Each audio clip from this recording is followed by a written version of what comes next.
Hello and welcome on Formiche. I'm Giorgio Rutelli, and today with us we have Jörn Fleck, who is the Senior Director of the Europe Center at the Atlantic Council. Welcome, Jörn. Thank you for having me, Giorgio. So, with Jörn, we're going to talk about the relationship between Europe and United States and different issues like the TTC, the Trade and Technology Council, which will be held in Sweden at the end of May, and also what's going to happen with tech regulation, especially artificial intelligence regulation.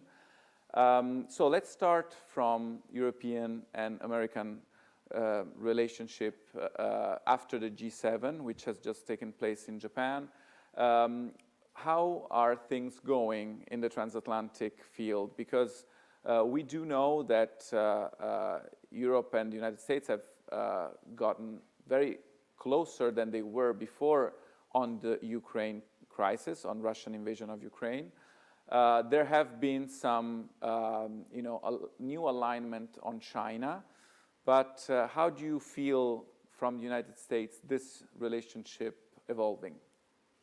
Well, I think the short answer, Giorgio, is that this relationship is stronger than it has been many, many years. And that is you already mentioned Russia's war in Ukraine, the cooperation we've seen on military support for Kyiv, the economic front, coordinated, heavy, wide-ranging sanctions from the United States and the European Union, maintaining that over a year and a half coming up now. And so I think in the short term, the short answer is it's a very robust, strong relationship with daily coordination, daily cooperation. The bigger picture, I think, is a little bit more complex. You have, on the one hand, probably the most Atlanticist administration in Joe Biden's administration since probably George H.W. Bush in the early 90s. You have a president whose entire political career and upbringing was defined in many ways by Atlanticism. You had an administration that almost from day one came into office and said, America's back to working with allies. Then you had certainly the hiccups of the Afghanistan withdrawal, the AUKUS deal, where the administration looked like it was losing touch with its European allies especially. But I think the Ukraine war, or Russia's war in Ukraine, has made very clear and has put the two sides strongly together, really in a situation where they couldn't but cooperate very closely. And you've seen really the dependency of Europe on the United States as a security guarantor emphasized, highlighted, even increased in the wake of Russia's full-scale invasion of Ukraine. That's one side of the coin. The other side is certainly that European leaders and policymakers, I think, continue to wonder in the back of their minds what's going to happen on the Republican side of the nomination process for the elections next November. How will that impact Republican support for U.S., especially arms deliveries, but also general commitment to European security? And what does that mean for Donald Trump returning? And does Europe need to hedge in different ways? Does Europe need to get ready for a much more minimized U.S. role in standing up to Russia's aggression against Ukraine? So you have these two countervailing dynamics and thought processes, I think. So can I ask you maybe in a few words, how do you see the relationship between the United States and three countries in particular? So Germany, France, and Italy as well. We've seen Joe Biden's and Giorgia Meloni's hug at the G7, and Giorgia Meloni has always shown her Atlanticist approach to international politics. So I think that has been taken with a certain degree of surprise at the beginning by the Americans, and now I think it's quite established as an approach towards the United States. But of course, the other European countries are not as, right now, maybe not always as ready to show that kind of friendliness and that kind of approach towards the United States? Yeah, I think that's an interesting question. Let me take those in the inverse, if you like. Certainly Italy and Prime Minister Meloni, I think, took many people by surprise with her strategy and sustained strategy of doubling down on her commitment to transatlantic cooperation, to the relationship with the United States, to standing up European efforts and the transatlantic effort of standing up to Russia's aggression in Ukraine. I think that has taken some, if maybe many, by surprise. And I think there's generally a new dynamic in this US-Italy relationship, in Italy's role in the Mediterranean, Italy's role in Europe, where for a long time Italy was perceived as having punched below its weight, maybe, having contributed to the relationship, to transatlantic cooperation in important ways, but having not really made the most of that politically, and having not highlighted that. And I think that's a major shift in Italian politics, but you and your viewers would maybe know that even better than I do. So I think there's a huge opening to really have Italy step up on the transatlantic and European stage on a number of issues. So that's on Italy. I think on France, things are complicated. I think the AUKUS faux pas in many ways, where the United States, to the surprise of France, joined an alliance that saw Australia dropping out of a major commercial deal on submarines, which really angered the French, almost cost us a TTC meeting. We'll come to the TTC later on, Trade and Technology Council. I think that has been patched up. I think there's really good military-to-military cooperation between the United States and France, but politically, the transatlantic relationship and how France views itself in the transatlantic relationship and how France views Europe's role more generally and where Europe should go is just a very different one. And then you have these fairly unfortunate comments, and the timing and the wording of President Macron's statements are, I think, unfortunate and not helpful in Washington in terms of the US-French relationship becoming even closer. And then there's structural reasons. In terms of the United States and Germany, I think you see very close cooperation between President Biden and his team on the one hand and Chancellor Scholz on the other.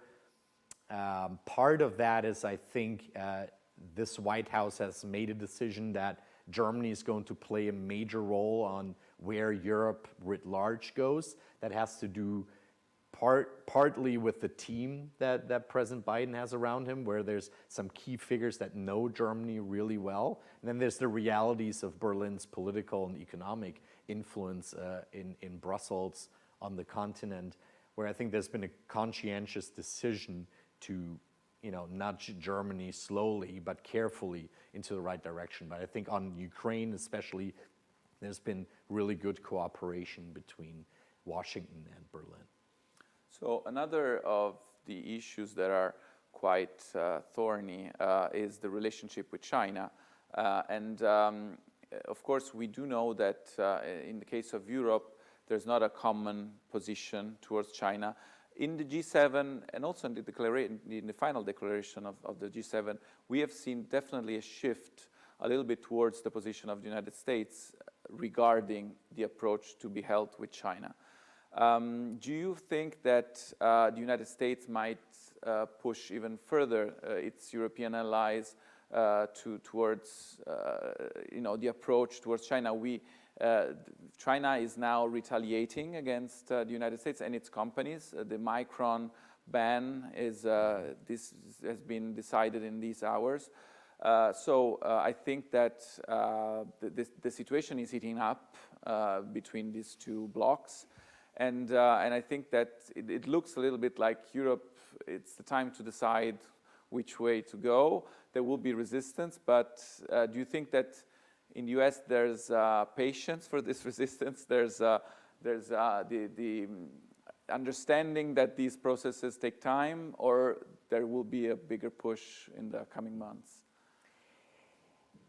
So good question. I think just to take a half step back, I think this is a convergence of the United States and European leaders on China, and maybe even the publics on China. That's been a more medium-term trend. I think it's really something that has been developing over the last 3 to 5 years, where we've seen much more critical stance towards China and towards Chinese aggressiveness and assertiveness on the economic, the geopolitical front across Europe. That's sort of the broader trend. I think the G7 meetings and conclusions really made clear that Europe is stepping up and is aligning more with the United States on how to confront China on its worst tendencies and actions. I think that's a net positive. Whether that is a complete convergence, I would have my doubts. I think there are those in Europe that are afraid of getting locked into a dynamic where the US and China catch them in the middle of a confrontation that no one wants, the Thucydides trap in many ways. That's a real concern, and I think whatever you think about President Macron's statements a few weeks ago when he was returning in that interview from Beijing, again, wording and timing, pretty terrible. And Taiwan mentioning. Exactly, and you know, while everything else was going on and China was stepping up naval maneuvers and so on, terrible timing, terrible wording, word choices, and just not the right thing, not very helpful, I think, personally. At the same time, it does express a concern or a fear that many others in Europe would probably only utter behind closed doors, you know, getting stuck in or getting caught in the middle of two major powers ending up in confrontation. So that's a concern. At the same time, I think we've also seen with important messaging from Janet Yellen, the Treasury Secretary, from Jake Sullivan, the National Security Advisor, in major speeches that, in Jake Sullivan's case, even openly referenced Ursula von der Leyen's de-risking speech and how to approach China. You've seen the German Chancellor and especially the German Economic Minister and Vice Chancellor Robert Habeck pursuing much more of that strategy. And I think we're going to see a lot more of that. Whether the United States has the patience, I think we need to distinguish a little bit. I think in the administration, in the White House, there's a relatively clear understanding of how far and how fast Europe can move on this. I mean, this is very difficult in terms of some of the supply chain ecosystems that China has built to also lock in European companies and US companies, by the way. So that's a really difficult process. And I think there's a recognition of that and sensitivity towards that at the White House, in the administration. I think politically, especially as we move into the 2024 election cycle, you have a very different picture on Capitol Hill in US Congress, where you only have China hawks and hyper China hawks. You know, you have no one who really says this is a more complex picture. We need to think of our businesses as well. I think those voices are very rare, and so that dynamic and managing that dynamic is going to be really tough. So I don't think there's much patience for Europe to gradually adjust to de-risking on Capitol Hill, for example. So one of the issues that is often dealt with China is technology. So the United States has created a series of measures that will block the export of very frontier technology towards China, and a lot of countries have been asked to participate with this, the Netherlands, Japan. The forum in which to create a common ground and a common system of values and of regulation is this Trade and Technology Council that will convene again at the end of May. What are the issues on the table, and do you think that there will be the chance to talk about artificial intelligence, which is the hot topic, both in Europe, where we have the AI Act, which is being drafted as we speak, and now it's going to the trilogue, to the Parliament, the Commission, and the Council, and in the United States, where we have seen a lot of activity, both from the side of companies. We have OpenAI's founder, Sam Altman, that is asking for the creation of an international body that can regulate and supervise artificial intelligence. But we also have Senator Warren sending letters to the heads of tech companies, asking the companies to do more and step up, because probably he knows that it's very difficult to reach a consensus in Washington to create either a legislation or a new body or any kind of guardrail to contain this breakneck evolution of artificial intelligence. Yeah, I think you already answered the question in some ways, right? It's this breakneck speed at which ChatGPT emerged, these emerging technologies keep developing. I personally am skeptical, and I think most policymakers are skeptical, whether you can really design an international framework, let alone an institution, to regulate these technologies. I think we need to be realistic there. To get a global consensus, or even a consensus between the United States, the European Union, and maybe some 2 or 3 other key players in this space, would be extremely challenging and much behind the development of the technology itself. That's number one. I do think the Trade and Technology Council meeting on May 30th, 31st in Sweden is an opportunity to, again, consolidate the convergence of US and EU perspectives on this. We saw the AI roadmap being agreed. I don't think we've seen enough action on that since the TTC, the 3rd meeting at the end of last year. I think this 4th TTC in Sweden has to send a signal on that front that the United States and the European Union are much more closely cooperating on this.